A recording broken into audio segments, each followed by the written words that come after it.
The boardroom went silent when Richard Hale pushed the certification page across the table. Sign it. Naomi Carter did not touch the pen. 12 directors sat beneath the cold white glow of a presentation screen. Behind Richard, the words "Final Merger Approval" floated above the number the company had spent 6 months chasing. $500 million in annual revenue. Richard leaned closer. This meeting does not end until you sign. Naomi had worked at Alder Ridge Technologies for 19 years.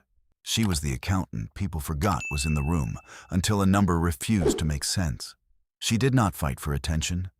She did not sign what she could not prove. The revenue is overstated, she said.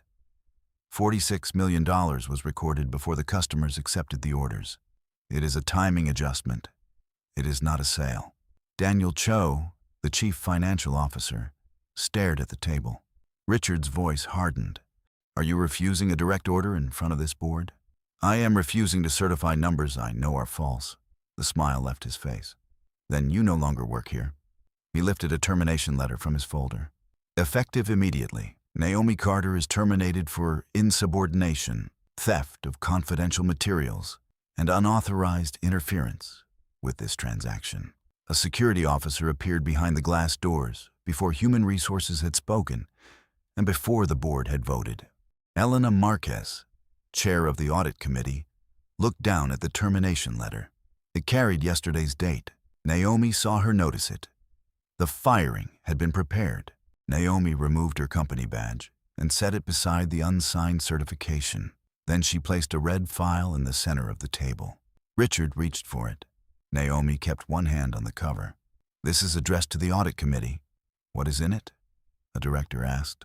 Original customer letters, the unedited ledger, the authorization trail, and the reason he needed my signature on a report I rejected. Richard's jaw tightened. Give me the file. No. He grabbed the white porcelain cup beside him and threw the coffee in her face. Hot liquid struck her cheek, neck, and white blouse. Several directors rose at once. The security officer stepped into the room, but Elena raised one hand. Stay where you are. Thomas Wren, the company's general counsel, looked directly at Richard. That incident is now part of the committee record. Richard pointed at Naomi. She is removing confidential material. The file is under audit committee control, Elena said, and you will issue no further security instructions until we review what just happened. For the first time, Richard was no longer the only person giving orders. Naomi's hand shook against the file. She pressed it flat so no one would see. Then she wiped coffee from her eyes and looked at the directors who had watched him lose control. You just saw what happens when someone tells him no. She slid the file toward Elena.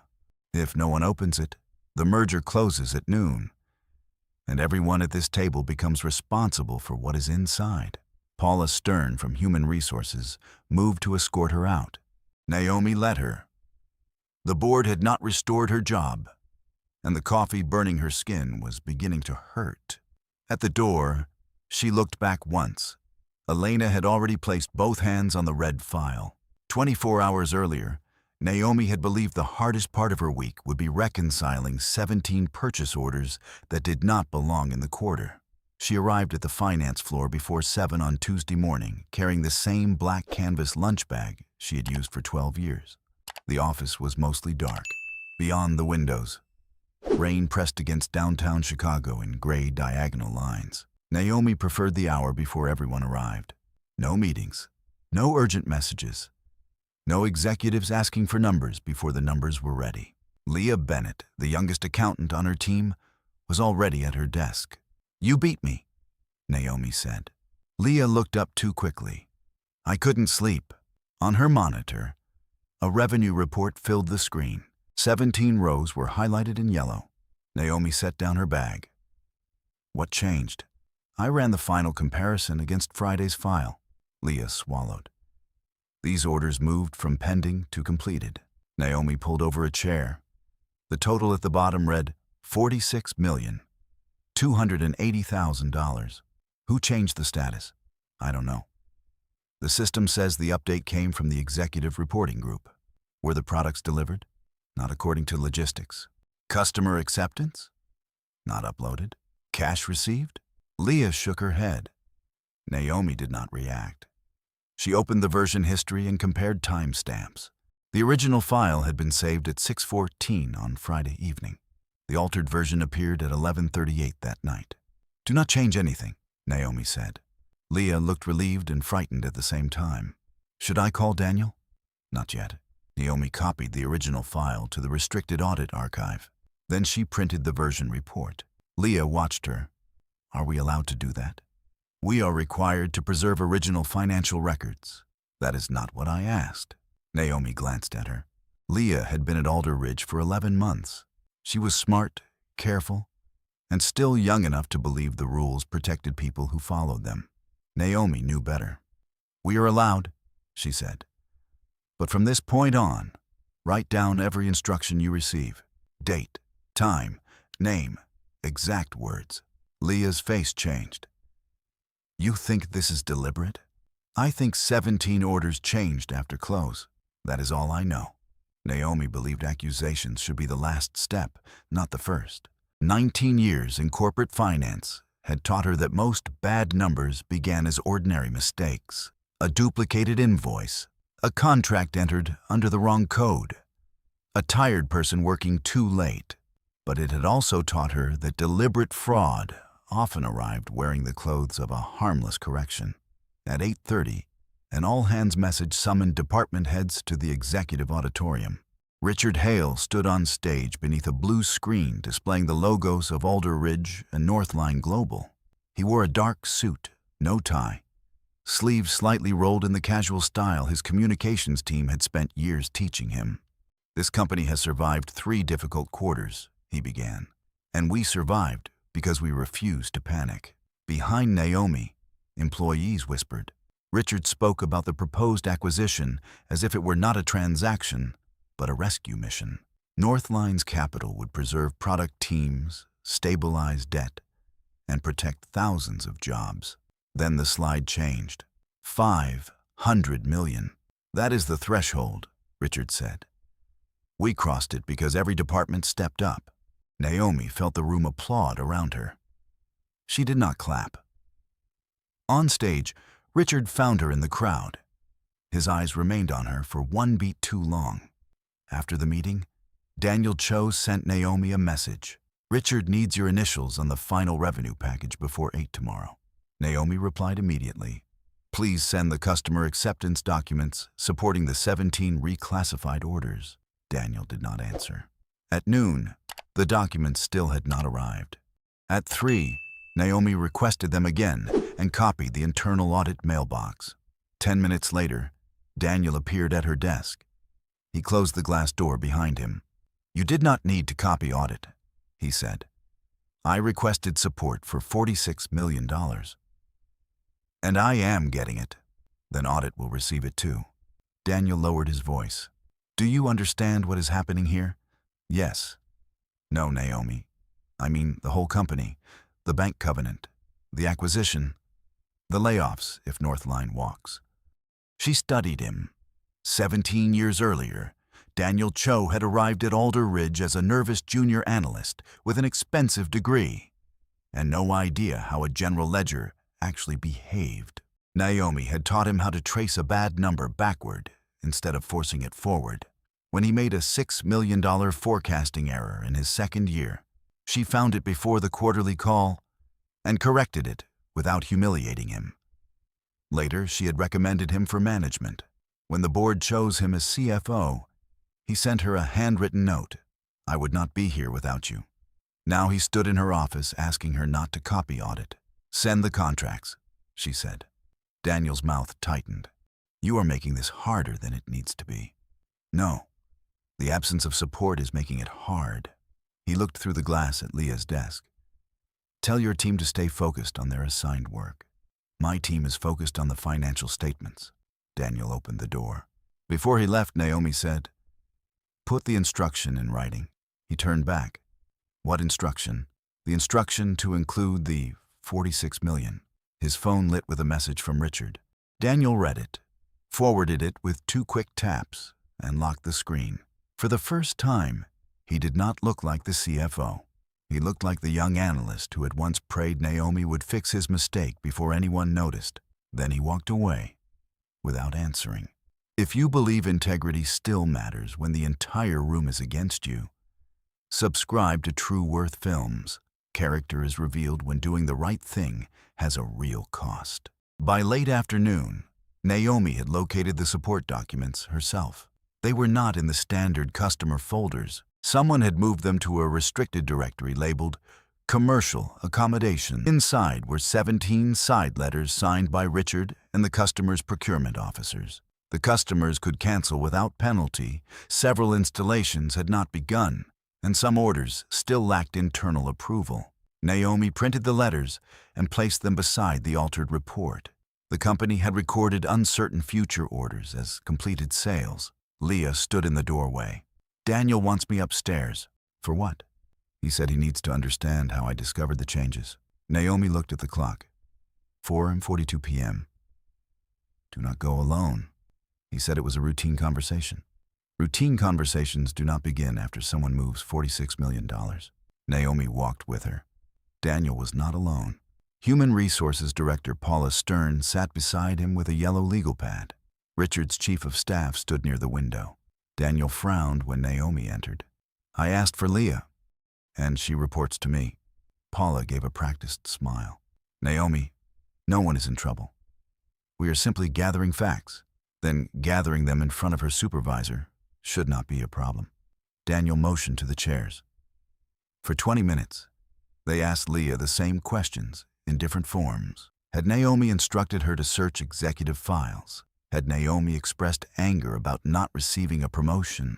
Had Naomi said she wanted the acquisition to fail? Had Naomi asked Leah to copy confidential materials? Leah's hands trembled in her lap. "No," she said each time. Daniel finally leaned forward.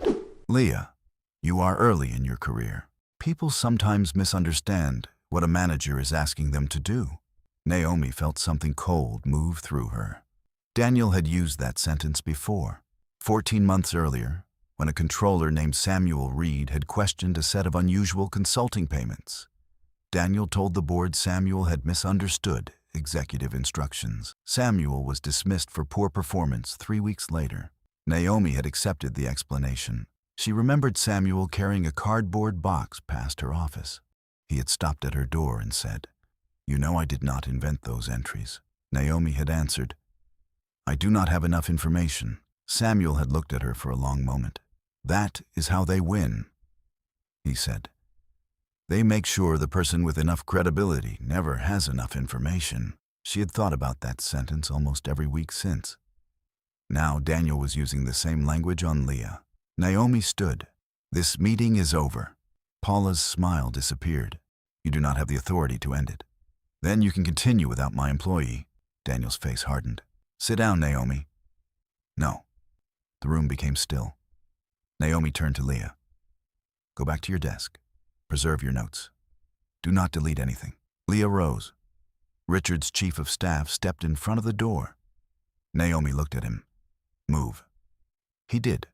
After Leah left, Daniel closed the door. "You are creating a personnel issue," he said.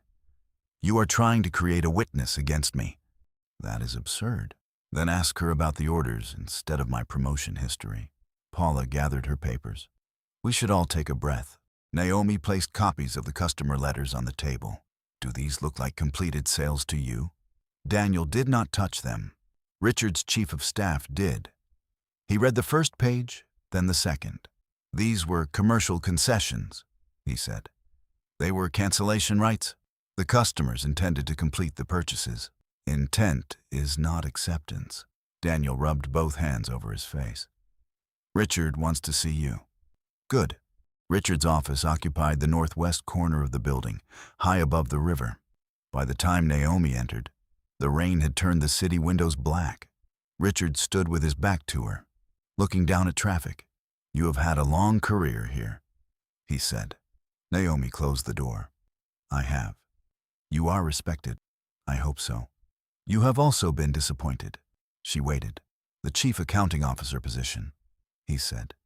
"You wanted it. I applied for it. And the board selected someone else." The board selected Daniel. Richard turned.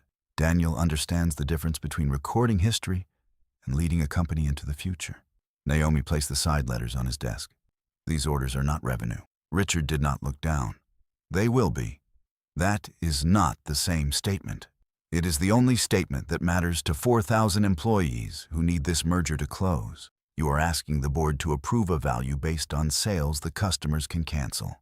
I am asking the finance team to recognize economic reality. The products have not been delivered. They will be delivered. The customers have not accepted them. They will accept them. And if they do not? Richard walked around the desk. You know what happens if Northline walks. The credit facility tightens. We miss payroll targets. We cut 2 divisions before Christmas. People lose homes, health insurance, college plans. He stopped a few feet from her. You want to be the purest person in a collapsing building? Naomi met his eyes. I want the board to see the real numbers. His expression changed.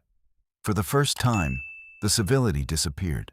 Your signature is due by 8 tomorrow. I will not sign. You will certify the report because that is your job. My job is to certify accurate reporting. Your job is whatever this company needs it to be. Naomi took a folded memorandum from her folder and placed it on his desk. My formal refusal. It lists the 17 orders, the customer rights, and the reporting standard. Richard glanced at the first line. Then he folded the memorandum once and slipped it into a drawer. You came into my office prepared to accuse me. I came prepared to document my decision. You are making a catastrophic mistake. Put that in writing, too. He laughed once, without humor. You really believe paper protects you? No, Naomi said. I believe it remembers. When Naomi returned to the finance floor, her system access was gone. The message on her monitor read, Account temporarily restricted. Contact administrator. Leah hurried over. They locked me out of the shared drive, too. Naomi checked the time. 6:18 p.m. Did you preserve the original files? Yes. Where? Leah hesitated. Naomi lowered her voice. Do not tell me unless I need to know. Leah nodded. A notification appeared on Naomi's phone. Mandatory board session, final certification, and personnel matter. Wednesday, 8 a.m. Executive boardroom. Naomi read it twice. Personnel matter. They were not inviting her to answer questions. They were preparing a stage. Naomi walked into the empty stairwell and locked the door behind her. Only then did her hands begin to shake. A termination for cause could follow her for years. Her savings would not last forever. And at 43, she knew how quickly difficult employee could become the only line a recruiter remembered. For almost a minute, she considered calling Daniel and asking what she needed to do to make the problem disappear. Then she remembered Leah in the HR office and put the phone away. That night, after most employees left, Naomi worked from the original reports she had preserved before her access was blocked. The company charter allowed financial reporting employees to send material concerns directly to the audit committee. She printed the relevant page and added it to the file. Then she searched the archived correspondence for Samuel Reed. Most of the results were routine. One message sent to Daniel 14 months earlier was not. Subject: Revenue Classification Concerns. Executive Request. Naomi opened it. Samuel had identified 3 early contracts with the same structure as the 17 current orders. He had warned that recording them before delivery would materially misstate revenue. Daniel's reply was brief. Do not escalate this outside finance. Richard is aware. We will correct after the strategic transaction. Naomi sat back. The acquisition had not even been public 14 months ago. Samuel had known enough to become dangerous. And she had watched him leave with a cardboard box because she did not have enough information. Naomi printed the email. At 9:11 p.m., Leah returned from the elevator, carrying 2 vending machine coffees and a paper bag of crackers. I thought you went home, Naomi said. I did. Then HR called. Naomi looked up. They suspended me, Leah said. Paid leave, pending investigation. For what? Unauthorized copying. They said you instructed me to remove confidential records. Naomi felt anger rise so quickly it almost frightened her. Did you sign anything? No. Did they take your badge? Yes. Then how did you get back upstairs? Leah gave a weak smile. The night custodian knows me. She placed one coffee near Naomi and sat down. I am sorry, Leah said. You did nothing wrong. I should have stayed quiet. Naomi looked at the young woman across from her, at the fear she was trying not to show, at the career Richard and Daniel were willing to damage because she had noticed a timestamp. 14 months earlier, Samuel had asked Naomi to speak before they destroyed his name. She had waited for certainty. This time, she already had it. You are not the reason this is happening, Naomi said. And tomorrow, I will not let them use you to protect themselves. Leah's eyes filled, but she blinked the tears away. What are you going to do? Naomi opened a cabinet and removed a red, expanding file. I am going to make it impossible for them to pretend that the pieces are unrelated. They worked until after midnight. The first section held the original customer letters. The second held the unedited ledger and the version history. The third held the authorization trail, including Samuel's warning. The fourth held Naomi's refusal memorandum, the whistleblower provision, and the invitation naming a personnel matter. The fifth held executive compensation records from the public merger package. Richard's change of control bonus was approximately $12 million if the transaction closed above the valuation supported by the $500 million revenue threshold. Naomi placed the schedule in the final section. Leah stared at the number. He said this was about saving jobs. It may be, Naomi said. People can protect a company and themselves at the same time. The question is which one they sacrifice first. At 12:37 a.m., Naomi closed the file. Coffee had gone cold beside her. Before leaving, she wrote one sentence on a yellow note and placed it inside the cover. Open every section before you decide who caused the danger. The next morning, Human Resources met Naomi before she reached the elevator. Paula Stern held a disciplinary warning and a clear plastic evidence bag. We need your phone, laptop, and any company materials in your possession. My laptop is at my desk. My phone is personal. You accessed confidential documents outside your assigned duties. I am the Director of Financial Reporting. Paula's expression did not change. We have also received a report that you directed a subordinate to copy files. I directed her to preserve original accounting records. You can explain that during the board session. A security officer stood behind Paula. Naomi held the red file at her side. And that? Paula asked. A protected communication to the audit committee. Give it to me. No. The security officer shifted his weight. Naomi removed the printed charter provision and handed it to Paula. Page 7, paragraph 4. Paula read it. Her mouth tightened. You planned this. I followed your policy. Paula looked toward the executive floor, then back at the file. Come with us. They escorted Naomi through the open office. Employees stopped typing as she passed. Some looked away. Others watched the red file. Naomi could feel the story being written around her before she entered the room. Angry employee, stolen documents, failed promotion, sabotage. At the boardroom doors, Daniel waited. For a moment, neither of them spoke. You taught me never to sign what I could not defend, he said quietly. Naomi looked at him. I taught you never to make someone else defend what you signed. His face fell. The doors opened. Inside, Richard was already standing beside the screen. The certification page waited at Naomi's seat. And beside Richard's hand was a white porcelain cup filled with coffee. The meeting unfolded almost exactly as Richard had planned. He began by praising the board for its patience. He described the revenue difference as a technical disagreement. He reminded them that Northline expected final certification by noon. Then he invited Naomi to speak. Not because he wanted her answer, because he wanted the board to watch her refuse. Richard pushed the certification toward her. Sign it. Naomi did not touch the pen.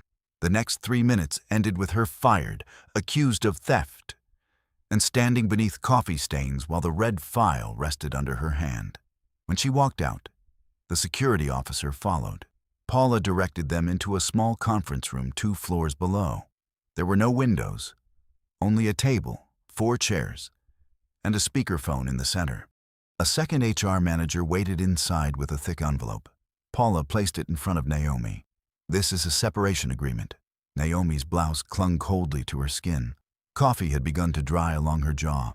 What happens if I do not sign? Your termination remains for cause. And if I sign, 12 months of salary, continued health coverage, a neutral professional reference, no civil action concerning the documents you removed. Naomi opened the envelope. The first pages were standard. Payment, benefits, confidentiality. 12 months of salary would give her time. Continued health coverage would keep 1 crisis from becoming 3. Her thumb rested on the signature line, and for several seconds, she imagined leaving the building without another fight. Then she reached the acknowledgement. Employee recognizes that the disputed revenue entries represent a reasonable difference in professional interpretation, and that no executive directed the falsification of company records. Naomi looked up. You wrote my conclusion for me. We wrote a resolution. You wrote a lie. Paula folded her hands. Naomi, you have just been terminated in front of the board. Richard says you assaulted the integrity of the transaction, removed company records, and threatened directors with personal liability. He threw coffee in my face. Paula's eyes flickered toward the stain and away again. I did not witness that. The entire board did. We are discussing your options. Naomi closed the agreement. Then let us discuss the option where you document an assault. Paula's voice dropped. Do not make this worse. Naomi almost laughed. She had heard those words before. They were almost never directed at the person causing the damage. Upstairs, Elena Marquez opened the red file. Richard remained standing. I object to the board reviewing stolen documents, he said. Thomas Wren, the company's general counsel, adjusted his glasses. The cover identifies this as a communication to the audit committee. She removed internal records. Financial reporting employees have direct access rights under the whistleblower charter. Richard turned on him. You are taking her side? I am reading the policy. Elena removed the yellow note from the inside cover. Open every section before you decide who caused the danger. She read it aloud. Marcus Green, a board member who had spent 30 years in manufacturing operations, leaned back in his chair. This is theater, he said. We have less than 4 hours before Northline's deadline. Elena opened the first divider. Original customer letters. She handed 1 copy to Thomas and another to Marcus. The first customer reserved the right to cancel a $12 million order if implementation missed the next quarter deadline. The second had not obtained final budget authorization. The third explicitly stated that title would not transfer until physical acceptance. Richard moved around the table. Those are commercial accommodations. The customers fully intend to proceed. Elena looked up. Then why are they recorded as completed sales? Because the economic commitment exists. Does the accounting commitment exist? Richard did not answer directly. These are temporary timing differences. Marcus tapped one of the letters. Can they cancel? In theory. In writing, Elena said. Richard looked toward Daniel. Daniel finally raised his head. The probability of completion was assessed as high. By whom? Elena asked. Commercial leadership.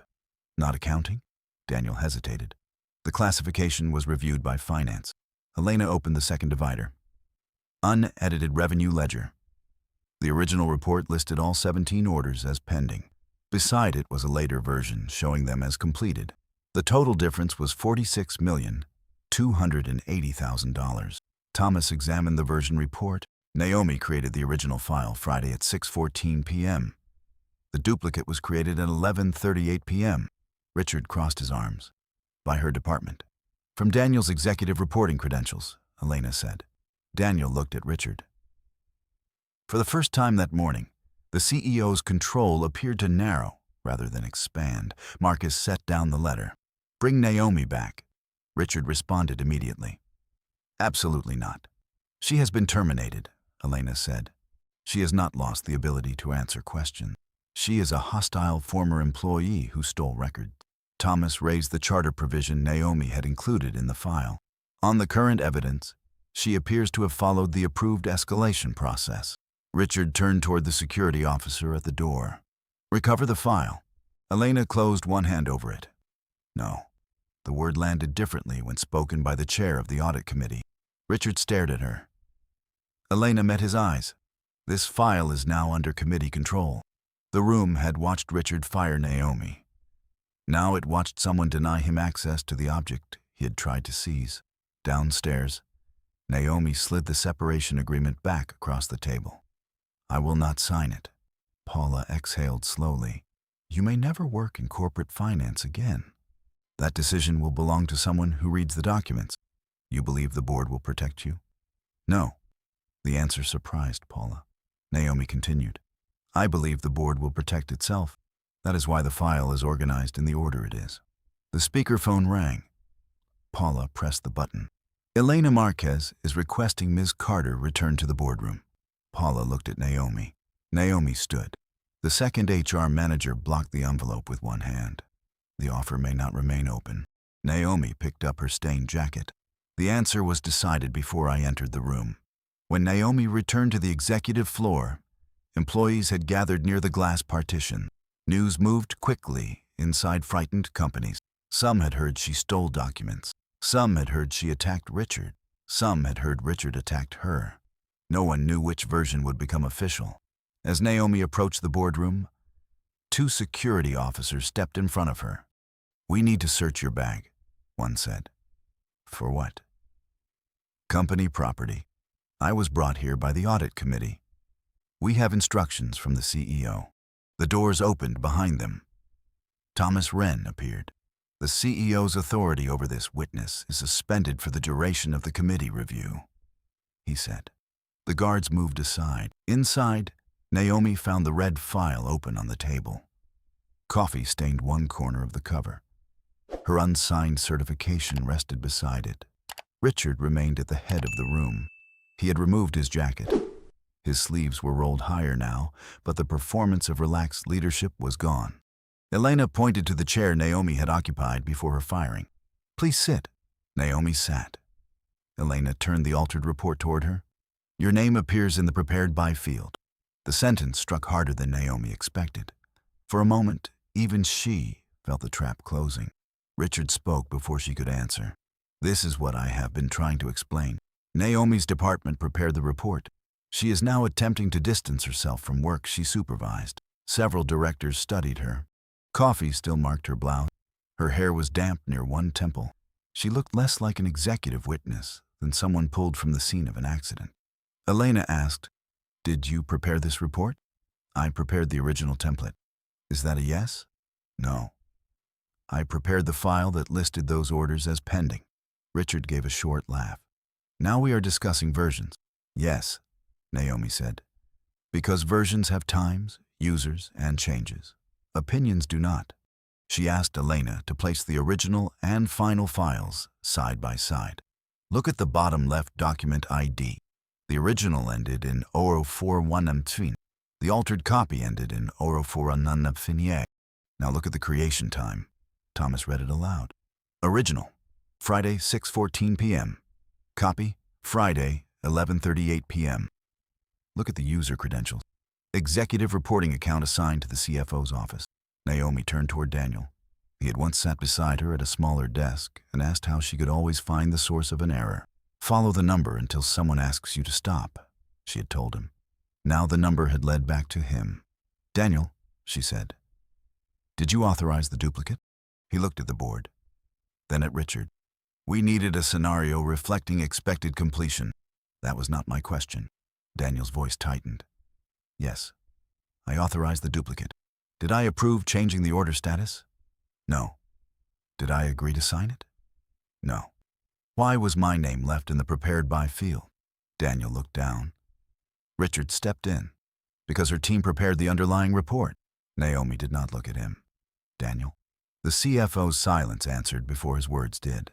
The template carried her name, he said. The field was not updated. An oversight? Elena asked. Yes. Naomi opened the 4th section and removed her formal refusal memorandum. This was delivered to Richard before the duplicate became the final report. Elena examined it. There is no receipt signature. I asked for one, He put it in his desk. Richard shook his head. Anyone can print a memo after the fact. Naomi reached into the file and removed the board invitation. Final certification and personnel matter. The meeting invitation was sent after I delivered the memo. My access was restricted 12 minutes later. The termination letter was dated before I entered this room. Elena looked at the date again. The sequence was no longer a collection of suspicious acts. It was a plan. If Naomi signed, the altered report became her responsibility. If she refused, Richard already had the termination ready. If she objected afterward, the company could describe her as a resentful former employee accused of stealing documents. The file had not simply exposed false revenue. It had exposed how the person who refused it was meant to become the explanation for it. If you were sitting on that board, would you open the file or protect the deal? Tell us what you would do before the next document is revealed. Marcus leaned forward. Let me understand this. You are saying the company planned to close the merger using your name on a report you rejected, then remove you before you could challenge it. That is what the timing showed. Richard struck the table with his palm. What the timing shows is that an employee who had been passed over for promotion became increasingly unstable, copied confidential files, recruited a junior subordinate, and sabotaged a transaction essential to this company. He pointed toward Naomi's stained blouse. And now, she wants to make my reaction the issue. The room became very quiet. Elena's eyes narrowed. Your reaction included throwing coffee in her face. Richard looked around as if searching for a version of the event the directors might accept. She moved toward me. Naomi said nothing. Thomas spoke. She did not. Marcus added. We all saw it. One by one, the witnesses Richard had counted on for silence began to become a problem. But Richard was not finished. Fine, he said. I lost my temper. That does not make her accounting interpretation correct. And it does not change what happens to 4,000 employees if this deal collapses. He turned toward the directors. Ask yourselves who benefits from stopping the transaction. Not Naomi. Not the employee. Not the shareholders. Only competitors and lawyers. Then he looked at Naomi. You wanted this chair for years. You did not get it. Do not pretend that has nothing to do with what you are doing. The accusation landed because it contained a piece of truth. Naomi had wanted greater authority. She had believed her experience deserved recognition. She had watched Daniel rise past her and had felt the quiet humiliation of being asked to train people who later outranked her. Richard expected her to deny it. She did not. I wanted the chief accounting officer position, she said. I was disappointed when I did not receive it. A few directors shifted. Richard smiled. Naomi continued. I was also disappointed when this company dismissed Samuel Reed after he questioned similar revenue. I accepted the explanation that he had misunderstood. I did not defend him because I told myself I lacked enough evidence. Daniel's head lifted sharply. Naomi opened the third divider. I have it now. She placed Samuel's email on the table. The date was 14 months earlier. The subject named the same revenue classification concern. Samuel had warned Daniel that recording cancelable orders before delivery would misstate revenue. Daniel's response was printed beneath it. Do not escalate this outside finance.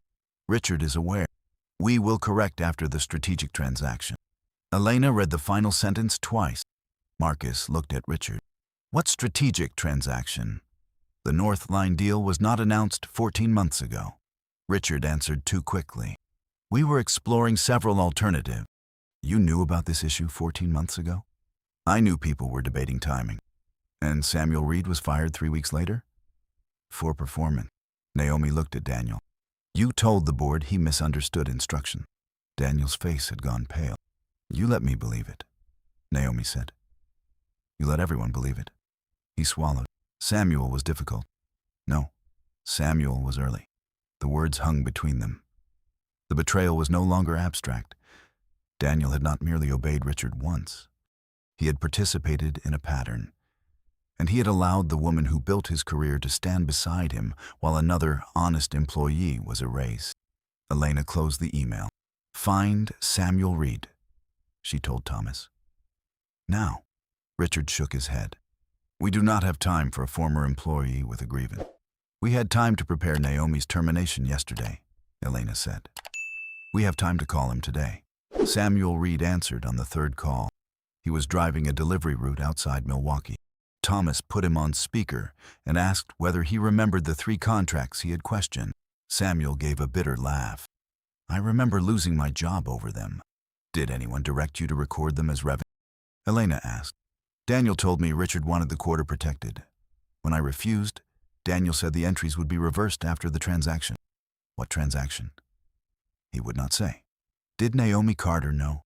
There was a pause. No, Samuel said. I tried to tell her. But by then, they had already told everyone I was unstable. She said she did not have enough information. Naomi closed her eyes briefly. Samuel continued. I was angry at her for that. But she did not create those entries. Would you provide your records to independent counsel? Yes.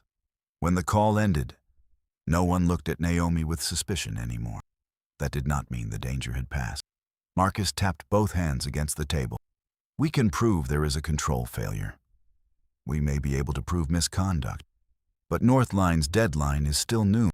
Richard seized the opening. Exactly. Investigate me after closing. Replace me tomorrow, if that is what you want. But do not destroy the transaction today. You are asking us to certify false revenue, Elena said. I am asking you to protect the enterprise. Richard moved toward the screen and changed the presentation. A chart showed the company's cash position, debt obligations, and projected layoffs without the acquisition. 2 divisions will close, he said. 900 employees could be gone within 60 days. Northline is not buying our ideals. They are buying scale. If we miss the threshold, they will reduce the price or walk. He looked at Naomi. She knows this. Naomi did know it. Her retirement account held company stock. Leah depended on the job she had just lost. People on the floors below had mortgages, medication, children, aging parents. Truth did not become painless simply because it was true. Marcus faced her. What happens to 4,000 employees if you are right? Naomi answered carefully. If I am right, and you sign anyway. 4,000 employees begin their future inside a fraud that Northline will eventually discover. That is not an answer.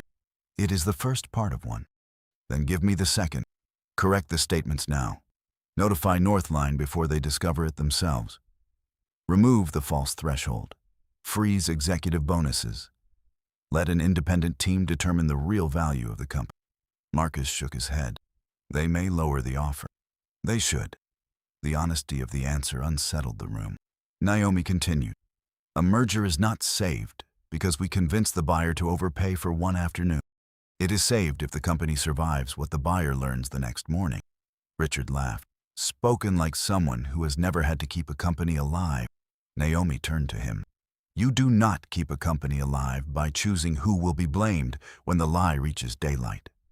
Elena instructed Thomas to notify Northline that the board had identified a material reporting concern and needed additional time.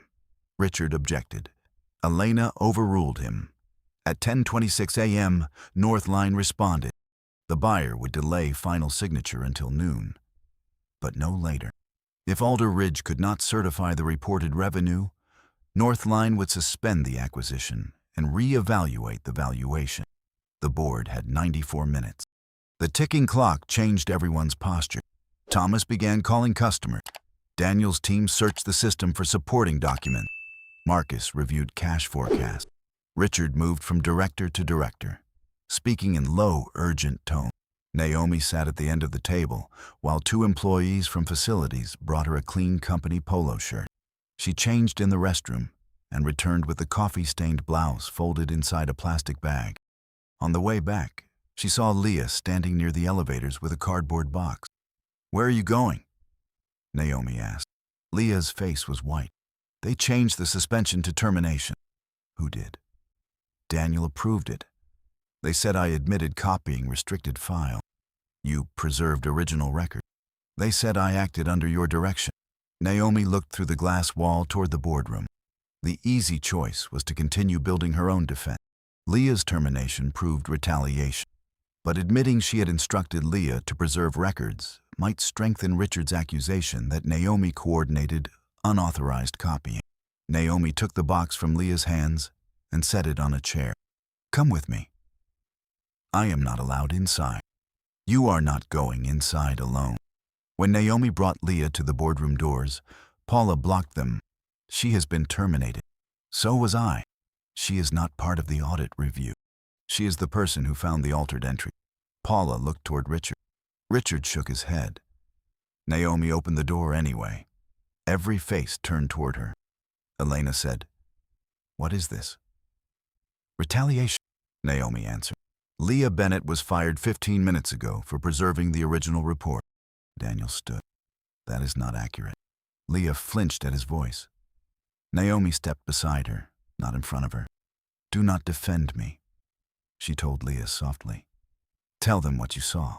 Leah explained the Friday timestamps, the executive account change, the HR questioning, and the order to say Naomi had instructed her to search for damaging material. "I did not search for any," Leah said. "The altered report was in my assigned reconciliation. Ms. Carter told me not to delete the original." Richard asked, "Did she instruct you to copy it?" "She instructed me to preserve it."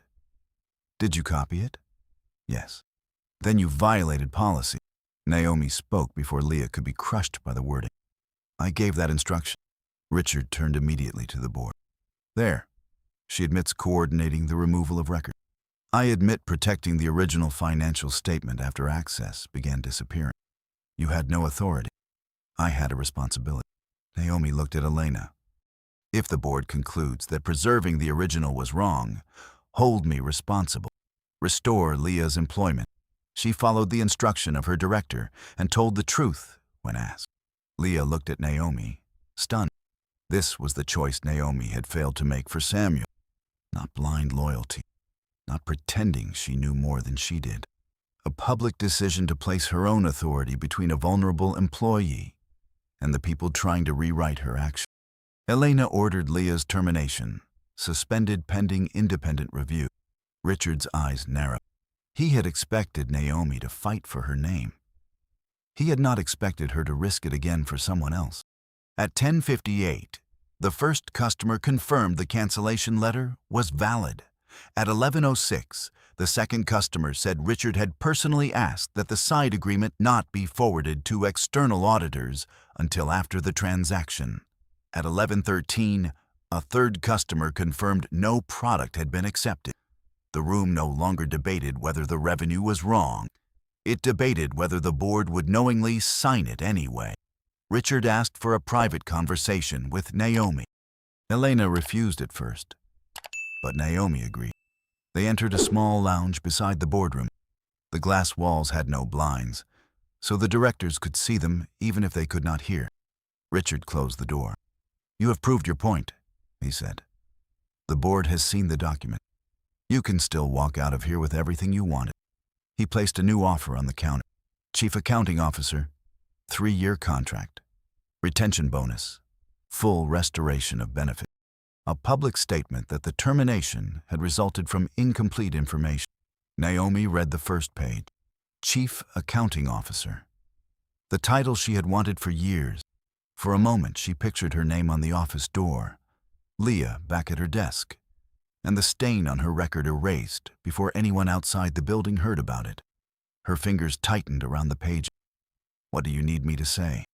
"That the file contained preliminary analysis, that the classification was an aggressive but permissible judgment, that after further review, you support completing the merger." "And Leah?" She returned. "Samuel." Richard's expression hardened. "Samuel is history. Daniel follows the board's decision." "And the 46 million? We reverse it next quarter." Naomi set the offer down. Richard lowered his voice. "You think I wanted this? You think I enjoyed carrying this company through layoffs, lawsuits, and debt negotiations while everyone else protected their conscience? I made decisions because someone had to. So did I. You are about to cost every employee money." "No." The false valuation already cost them. I am refusing to hide the bill. He stepped closer. You will never receive another offer like this. Naomi looked through the glass at Leah, standing near the boardroom with her cardboard box still on a chair. At Daniel, unable to meet anyone's eye. At Elena, reading the next section of the red file. Then she looked back at Richard. I have spent 19 years telling people a signature means something. I cannot sell mine now. She opened the door. Richard remained inside. Naomi had just refused the job she wanted because accepting it required a lie. Subscribe to True Worth Films if you believe true worth is revealed by what a person is willing to protect. When Naomi returned to the boardroom, Daniel was holding his phone. His hands were shaking. There is something I did not give the committee, he said. Richard emerged from the lounge. Daniel, do not. Daniel looked at Naomi. For most of his career, she had been the person he called when a number frightened him. She had protected him when protection meant correction, not concealment. Now she waited without rescuing him. Daniel connected his phone to the display. I forwarded this to my personal account the night he sent it, he said. I told myself I was protecting the company. I was protecting my... An email appeared on the screen. From Richard Hale. Subject: Final revenue treatment. Use the expected completion treatment for the current close. Clean up any reversals in Q1. Keep Carter's certification on the package. If she will not support the treatment, move ahead with the personnel documentation we discussed. The email did not contain the word fraud. It did not need to. Beside the customer letters, the altered ledger, the blocked access, and the termination dated in advance, its meaning was clear. Richard's face changed from anger to calculation. You have removed that from context. Daniel's voice cracked. The documents are the context. You agreed with the treatment. I was afraid. You were CFO. Yes. Daniel looked at the board. And I failed. Naomi did not feel satisfaction, only grief. The man she had helped build had finally told the truth, but only after letting the cost fall on everyone below him. Elena asked Naomi to take the chair beside her, not the witness chair, the accounting chair. Explain the sequence, Elena said. Naomi selected 4 documents. She began with a customer letter showing the order could be canceled, then the original ledger listing it as pending, then the altered copy preserving her name. Finally, Richard's email ordering the revenue booked and reversed after close. She spoke for less than 5 minutes. No one applauded. The only sounds were pages turning and the air conditioning. With each document, Richard's title mattered less. He tried one final argument. I did this to save the company. Naomi looked at the 5th divider. Elena opened it. Inside was the executive compensation schedule. Richard's $12 million change of control bonus depended on the transaction closing at the valuation supported by the inflated revenue threshold. Marcus read the clause. You plan to reverse the revenue after your bonus became payable? Richard's face flushed. The bonus was approved by this board. That was not my question. Richard looked around the table. No one helped him. Naomi said, You did not ask us to save the company. You asked us to make it look saved long enough for you to be paid. Elena called for a vote. The board suspended Richard immediately. His authority over employees, systems, and the transaction was revoked. His bonus was frozen. Northline would receive corrected financial statements before noon. An independent law firm would investigate the revenue treatment, Samuel's dismissal, Leah's retaliation, and Naomi's termination. The board rescinded Naomi's termination and placed the financial reporting function under Direct Audit Committee protection. Daniel offered his resignation. Elena accepted it, effective after he transferred all records to the investigator. Richard remained standing at the head of the table while the votes were counted. For years, he had controlled the room by deciding who could speak, who could stay, and whose version became official. Now Thomas Wren approached him. Your system credentials have been disabled. Security will accompany you to your office. The same officer who had appeared to remove Naomi stepped beside Richard. Richard looked at her. Coffee still stained the corner of the red file between them. You think this is justice? He asked. Naomi answered quietly. No. This is the point where justice becomes possible. Richard turned toward the door he had pointed at less than 3 hours earlier. This time, he was the one escorted through it. The corrected revenue reduced Alder Ridge's value. Northline suspended the signing for 6 weeks and returned with a lower offer after independent review. Shareholders received less, executive bonuses were canceled, and 2 expansion projects were delayed. But the company did not collapse. Most employees kept their jobs, and the revised deal included stronger oversight and worker protections during the transition. Samuel Reed provided his records to investigators and received a formal correction to his employment file. Alder Ridge offered him reinstatement. He declined. I already rebuilt my life, he told Naomi during a phone call. But I am glad the truth finally caught up. Naomi apologized for not speaking 14 months earlier. Samuel was silent for a moment. You spoke when someone else needed you to, he said. Make sure the next person does not have to wait as long. Leah returned to the finance team. Her termination was erased, and the board created a policy protecting employees who preserved original records during an investigation. Daniel cooperated fully. Naomi did not excuse what he had done. She also refused to reduce his entire life to the worst decision he had made. Accountability, she had learned, was not the same as revenge. It meant allowing consequences to remain even when forgiveness became possible. 3 months later, Elena offered Naomi the permanent position of Chief Accounting Officer. Naomi accepted on 3 conditions. The accounting department would have direct access to the audit committee. No employee could be disciplined for reporting a financial concern without independent review.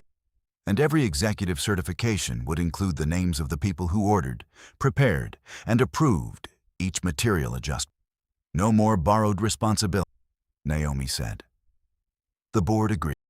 On her first quarterly reporting day in the new role, Naomi entered the same boardroom carrying a plain black binder. The red file was locked in the evidence archive. Covered carafes had replaced the white porcelain cups on the side table. No one mentioned why. Leah sat behind Naomi with a reconciliation schedule. Elena waited at the head of the table. Marcus opened the printed report. Naomi placed the binder where the red file had once been.